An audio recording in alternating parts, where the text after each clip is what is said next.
What is up, bros, and welcome back. So we got over a dozen crazy tricks to use this year, with everything from new hiding spots for literal free kills to angles that go through the map. So if you're not already, then please consider subscribing because it is free and you can always change your mind if you don't like my next upload. Plus, if you'd like to submit a trick for another episode, then please come join the Discord link down below. Now up first is the quick 20-second gadget placement spot in open area. This one is good for literally any gadget, and even though sledge can still hit it, it has to be angled perfectly for the sledgehammer to register, and if there's any other melee operators, it's going to be too far away.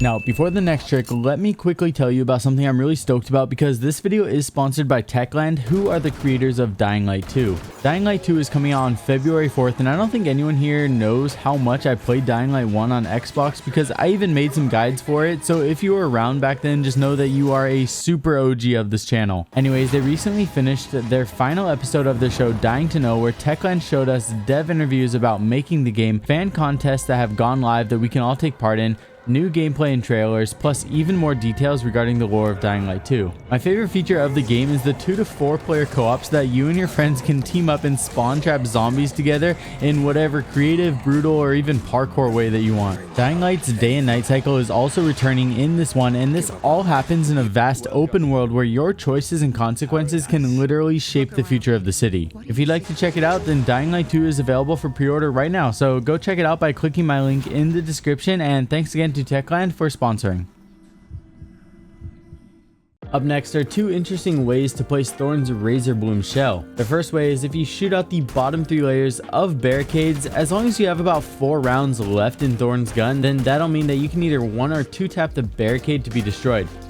This allows us to place the shells behind the windows and set traps so you can detonate without needing to peek in and take a fight. This is kind of similar to those window C4 traps that we would lay on the new bridge on Canal, and that spot would also be insane for this. The second method is to counter the entrance of CCTV on Bank. If you punch out the security box, then you can actually place a shell behind those stacked books, and then when you get a call or know that the attackers are pushing, you can shoot out the back of the books to cause the shell to be triggered on attackers. This one could be nasty if you have a friend playing Mira, so yeah, pretty interesting stuff to keep in mind. Up next is the hiding spot that Trans found in the garage on Bank that literally makes enemies walk past you even after droning. It's crazy to think that this spot has probably been in the game since day 1, but it is just now getting discovered within the last few weeks. You're going to need to be careful not to push too close to the garage wall because your limbs can stick out through. Definitely a good one to try out in a custom game with a friend too. Have him let you know if you're sticking out a little bit, but as long as you're not pushing up too close to the wall, you should be good to go. Next up is the first long angle that we have for this video, and it's going to be going through 3 walls, a door, and a window.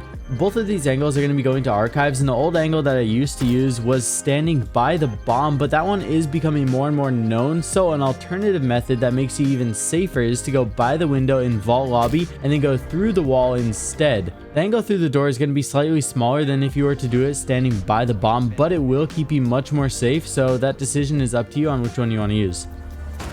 Now, the second long angle that we have in this video is going to be on Favela, and it's going to be going through 2 doors and 2 walls to get a potential spawn peek or even just a simple strong anchor angle that's going to stop anyone from pushing the bottom door. When you open up the wall that's connecting kitchen and blue apartment, you can look straight through the 2 doors that line up for the other wall across the map, and if either Thermite opens this up or if you decide to impact it and use it for a spawn peek, totally up to you, but right now no one's going to expect it.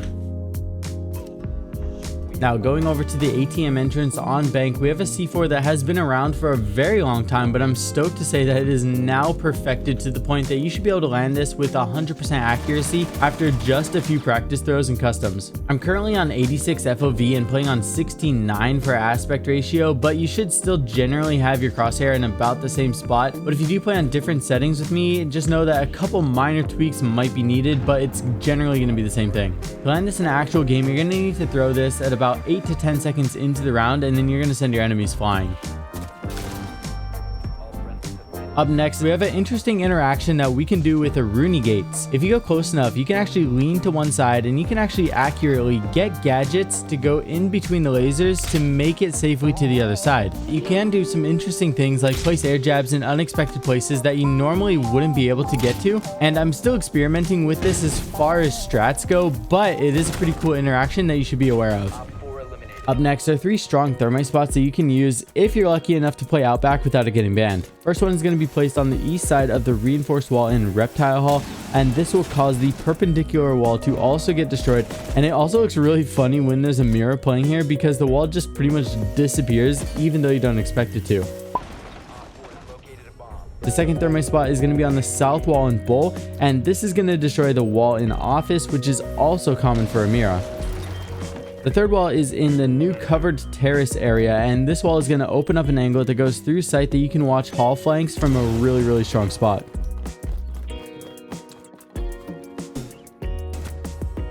Now going back over towards party room, you're going to see these very strong shoes by the wall. You can actually prone on them, elevate, and then place a mirror high up. After you got that mirror placed, you can actually drop off the shoes, crouch, and then place a mirror that overlaps underneath. This is going to get you unexpected angles over Bull with yet another double mirror spot. Up next is probably my favorite recent hiding spot, and I even got a clip of this literally the first time trying in a real game. The dude even droned out the room and still walked straight past me, which makes it even better. It's really simple, just vault up on top of the washing machine and then run over to the sink, go prone, and then lean right, and you got yourself a very unexpected spot that nobody checks. Someone's droning. Is he gonna get on? Oh, the drone just drove right past me. Okay, there's one. I can't speak English. I don't know how many of them are gonna be.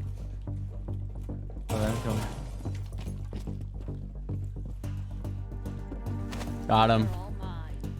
Yeah! Dude, that was so perfect.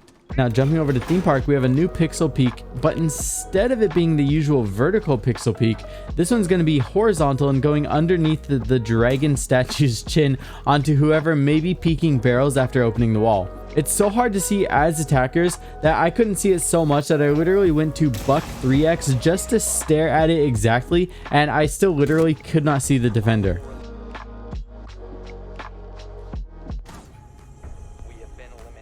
Anyways, if you're still watching this, thank you so much for checking out today's video. If you do have a trick that you want to submit or just want to chill and hang out, then come join us over on the official Coconut Brah Discord server linked down below. I'll see you guys all very soon in the next video. Peace.